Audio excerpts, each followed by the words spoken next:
Assalamualaikum warahmatullahi wabarakatuh. Perkenalkan, saya Wulan Silviani Putri dari kelompok 1.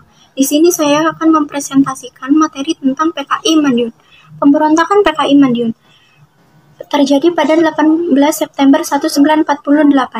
Peristiwa sejarah ini melibatkan beberapa partai politik atau organisasi berhaluan kiri kontra pemerintahan Republik Indonesia, Soekarno Muhammad Hatta, Partai Komunis Indonesia atau Front Demokrasi Rakyat, Partai Sosialis Indonesia, Partai Buruh Indonesia, Pemuda Rakyat, dan Sentral Organisasi Buruh Seluruh Indonesia, berusaha merebut kekuasaan dikarenakan tidak puas dengan kebijakan pemerintahan pusat. Perebutan kekuasaan tersebut pada jam 7 pagi telah berhasil sepenuhnya menguasai Madiun.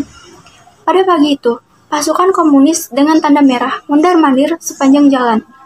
Madiun dijadikan kubu pertahanan dan titik tolak untuk menguasai seluruh wilayah Republik Indonesia. Assalamualaikum warahmatullahi wabarakatuh. Perkenalkan, nama saya Nadila Situayuni dari kelas 10 TKP 4. Di sini saya akan menjelaskan tentang materi pemberontakan PKI Madiun, yaitu latar belakangnya.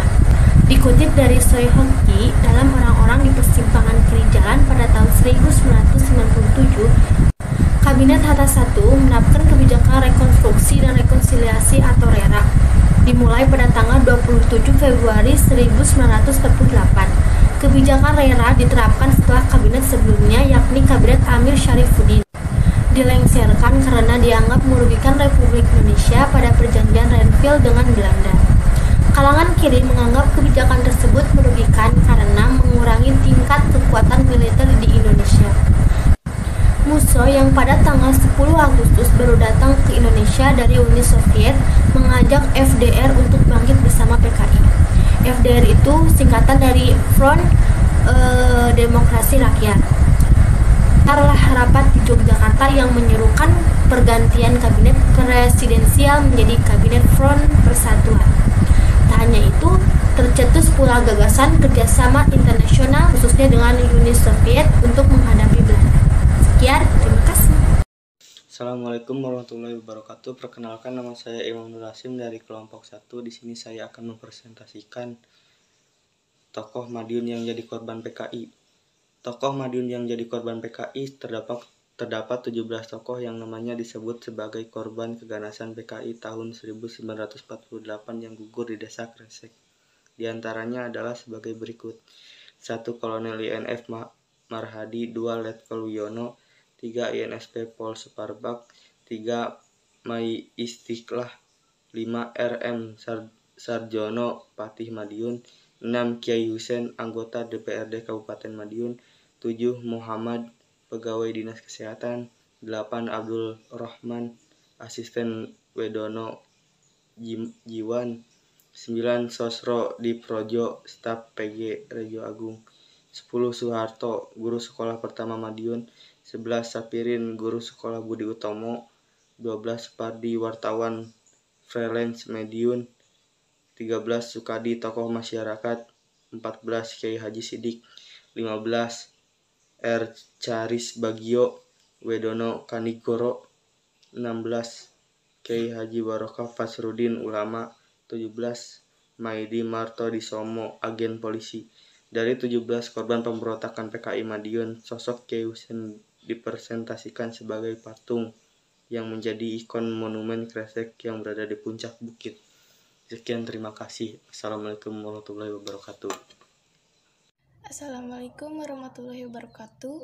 Saya Ardela Saharani dari kelompok 1. Di sini saya akan menjelaskan tentang terjadinya PKI Madiun. Selama bulan Juli hingga September 1948, terjadi beberapa pembunuhan serta penculikan terhadap orang golongan kiri DN Aidit dalam konfrontasi peristiwa Madiun 1948. Peristiwa Sumatera 1956 menyebut bahwa ada 2 anggota PKI yang diculik, yakni Slamet Wijaja dan Pardijo. Aidit yang kelak menjadi pucuk pimpinan PKI ini bahkan menuding ada peran pemerintah Kabinet Hatta yang punya andil dalam insiden berdarah tersebut. Kasus pembunuhan lainnya juga terjadi dalam Siliwangi dari masa ke masa 1968 yang disusun Dinas Sejarah Angkatan Darat diungkapkan bahwa seorang perwira dari Divisi Penambahan Senopati bernama Kolonel Soetarto ditemukan tewas di depan kediamannya di Solo.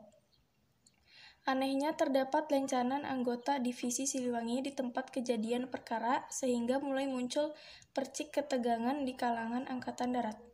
Bahkan menurut Muhammad Dimjati dalam Sejarah Perjuangan Indonesia 1951, Divisi Penambahan Senopati dikatakan ikut membantu PKI atau VDR. Pemerintah pusat langsung bersikap dengan memerintahkan kesatuan-kesatuan TNI yang tidak terlibat adu domba untuk memulihkan keamanan di Surakarta dan sekitarnya. Operasi ini dipimpin oleh Kolonel Gatot Subroto. Sekian dari saya, terima kasih. Assalamualaikum warahmatullahi wabarakatuh. Perkenalkan, nama saya Melanie Francisca dari kelompok 1. Saya di sini ingin membacakan kesimpulan PKI Madiun. Upaya pemerintah dalam mengupas atau pemberontakan PKI Madiun. 1. Pemerintah Indonesia membentuk gerakan operasi militer yang dipimpin oleh Kolonel Abdul Haris Nasution yang menjabat sebagai Panglima Markas Besar Komando Jawa menggantikan Panglima Besar Jenderal Sudirman. 2. Pemerintah Indonesia menunjukkan Kolonel Gatot Subroto sebagai Gubernur Militer Jawa Tengah yang mencangkup daerah istimewa Sukarta dan sekitarnya, yang meliputi Semarang, Pati, dan Madiun. 3. Pemerintah Indonesia menunjukkan Kolonel Sungkono sebagai Gubernur Militer Jawa Timur. 4. Pemerintah Indonesia mengarahkan kekuatan Tentara Nasional Indonesia yang didukung oleh kepolisian untuk menumpas kaum pemberontakan PKI di Jawa Tengah dan Timur. Sekian, wassalamualaikum warahmatullahi wabarakatuh.